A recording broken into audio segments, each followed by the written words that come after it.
Jovem? Quem é jovem? Essa é uma daquelas perguntas que não tem uma resposta única. A definição de jovem depende de quem define.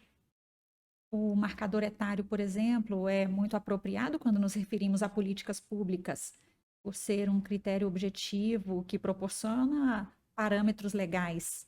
O Estatuto da Criança e do Adolescente no Brasil considera a criança a pessoa até 12 anos e adolescente de 12 a 18 anos de idade. E na própria legislação brasileira, a gente encontra no Estatuto da Juventude jovem é a pessoa entre 15 e 29 anos. Hoje eu gostaria de conversar com vocês sobre algumas juventudes no Brasil. Sim, eu me refiro a juventudes no plural, porque a experiência de ser jovem é muito diferente a depender da sua origem socioeconômica, do contexto cultural e do momento histórico em que a pessoa vive. E o meu lugar de fala hoje é como psicóloga, como pesquisadora de processo de desenvolvimento humano na juventude. Aliás, a minha tese de doutorado girou em torno às transições juvenis em populações privadas de liberdade. E por falar em população privada de liberdade, eu acho importante contextualizar a questão da responsabilização juvenil e a criminalização no Brasil. Pelas leis brasileiras, a imputabilidade penal tem início aos 18 anos de idade. E a gente ouve por aí algumas vozes dizendo que um adolescente pode roubar ou matar, que nada acontece com ele por conta da sua inimputabilidade. E aí a gente vê inflamadas defesas pela redução da maioridade penal.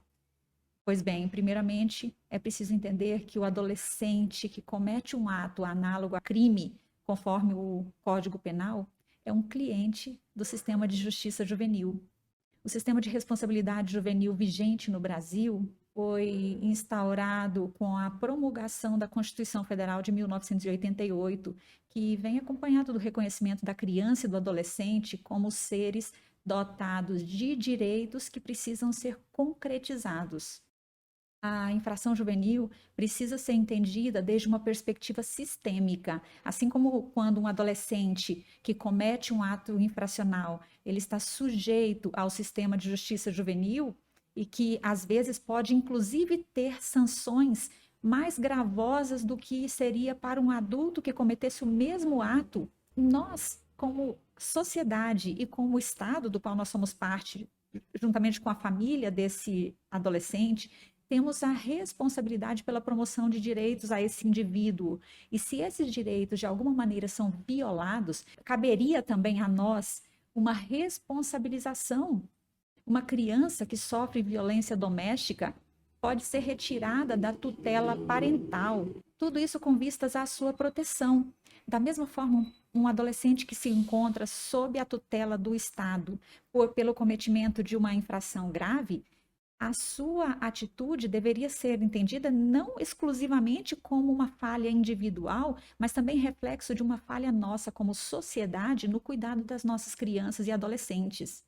E essa afirmação está respaldada em estudos realizados pela OEA e pela Unesco a respeito da criminalidade no Brasil, que revelam que os jovens são justamente a parcela da população mais exposta à violência, quer na condição de vítimas, quer na condição de algozes.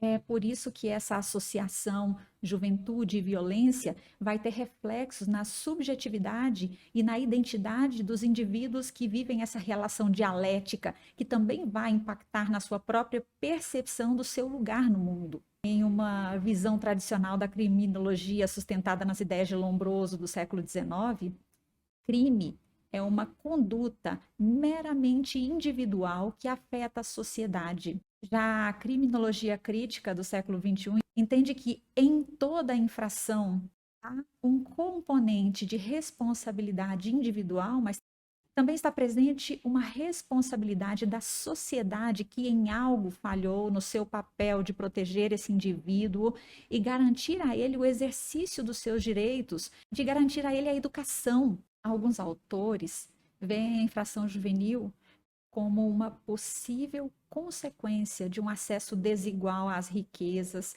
em uma sociedade de consumo, em uma economia baseada no capital.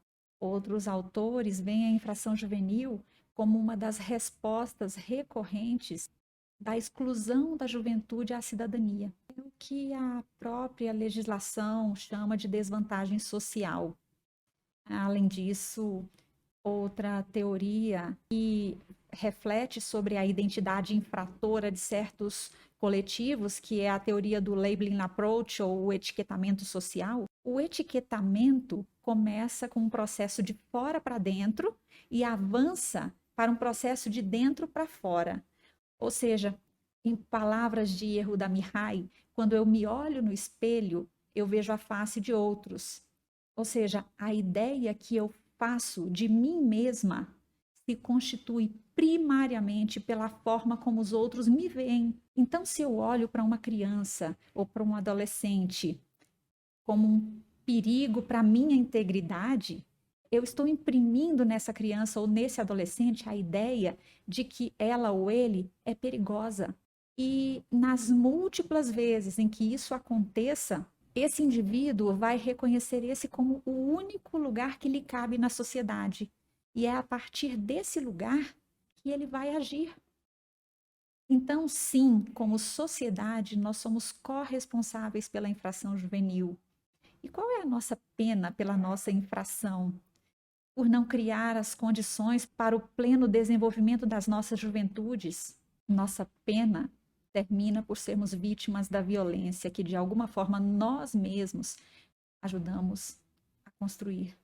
E é por isso que eu digo, sejamos responsáveis, sejamos corresponsáveis uns pelos outros, entendendo que nós temos uma responsabilidade pela violência que acontece à nossa volta e não apenas somos vítimas dessa violência.